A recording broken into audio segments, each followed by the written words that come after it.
everyone, it's Tasha from Designer Trapped in a Lawyer's Body. Today I'm going to show you how to create this really cute geometric monogram wall art all by yourself for free in the comfort of your own home. So what you're going to want to do is go to pickmonkey.com. It's a free service. You can pay a very small fee to have the upgraded service. That's what I do, but you absolutely do not need that for this tutorial. So you're going to start up on the top by clicking on the design option and come down a little bit and click the 8 by 10 size. Then you're really just going to use a series of overlays, which you can access by clicking on the butterfly icon. All of the overlays we're going to use are located in the geometric section, so click on that. Your first shape is going to be a triangle, and the way you adjust it is by clicking on any one of the corners and dragging it to make it larger. And you'll just kind of have to play around to get things to the size that you want. I need mine a little bit smaller than that, but I really want my triangle to go the full width of the page. All right, I'm pretty happy with that. Then pick a color.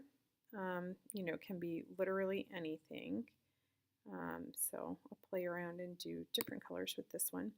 If the color that you pick is a little too, what I would call clear, it's just a little too crisp, you can use this slider over here that says fade to make it a bit more muted. So I like the look of that a little bit better. All right, so the next overlay is going to be another triangle.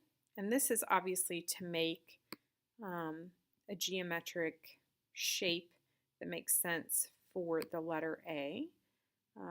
For if you were aiming for a different letter, you would probably have to pick different shapes. But this should give you all the knowledge you need to do that and totally customize it for whatever you're using it for. So you're going to make this triangle bigger as well, but you can see how it's just not entirely lined up with my first triangle.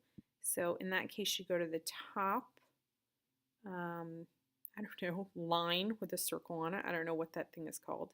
And you see that you have an icon pop up that looks like a circle, a rotating circle.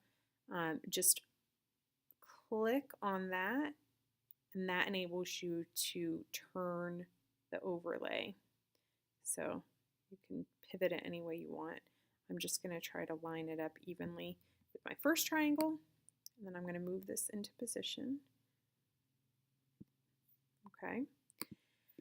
Now, I don't want to have to do that all over again for the other side. So you're going to right click on that triangle and click duplicate overlay. But obviously this triangle needs to be on this side.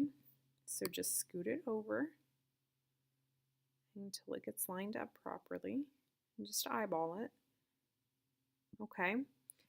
Now I don't want black, so I'm going to choose another color. Maybe try yellow.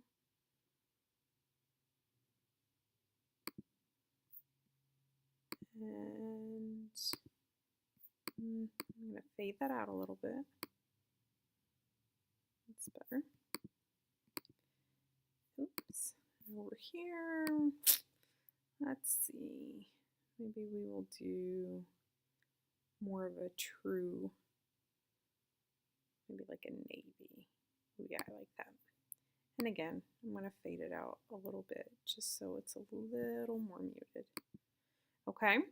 Then the last step for me to make, actually, let's drag our first triangle down a bit, make it a little bit larger. Again, there's really no way to mess this up, which is the good news. And then I'm going to drag my other triangles down a little bit because I actually want them to lay on top of each other a bit at the top. I kind of like that overlay look. You can do it as much or as little as you want. Then to finish my A, I need to add one other geometric shape, which is just the triangle. I selected it from the same geometric overlay menu and position it wherever you want it to go. Okay, and then we're going to make this white.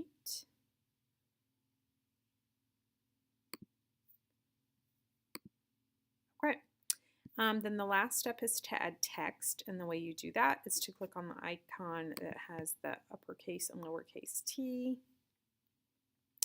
Pick any font you like. For this particular project, I really like the Geo Sans Light, so I'm selecting that font, then click Add Text. Okay, then drag your text down to where you want it. And type in whatever name you're working with. For Geo Sans Light, I like to leave a space in between each letter, but that's just a personal preference. You're going to want to center it and then make it larger. Okay. Again, you just make things the size that look good to you. It's going to be hanging in your house, so don't worry about doing it exactly the way I'm doing it. Just do it to suit your own taste. And let me show you what I just did. I want my font down here to match this color, the main color of my graphic image. So to do that, if you click on the graphic image, go up here where you see that color, and right here is the color code for it. I'm just going to copy Control-C that number because I don't want to have to try to remember it. And then click on the font, and right up here where all those zeros are, paste that code in, okay, and see it change the color. And that's it. I mean, it really is that easy. And once you kind of master these very, very basic and easy skills, you can make all kinds of printables for yourself. And, print them at home. If you want it on different paper that you don't have access to at home, have it printed at Kinko's or whatever. Super, super inexpensive decor, and you can totally, totally customize it to what you like. So here is the one that I made earlier that you saw on my blog already. And this one's a little different. If I really wanted to be particular, I would have to make this overlap a little bit more. But they're super fun, super cute, and easy to make. That's it. Thanks. Just leave me a comment on my blog or go to my Facebook page if you have any questions, and I'll be happy to try to answer them.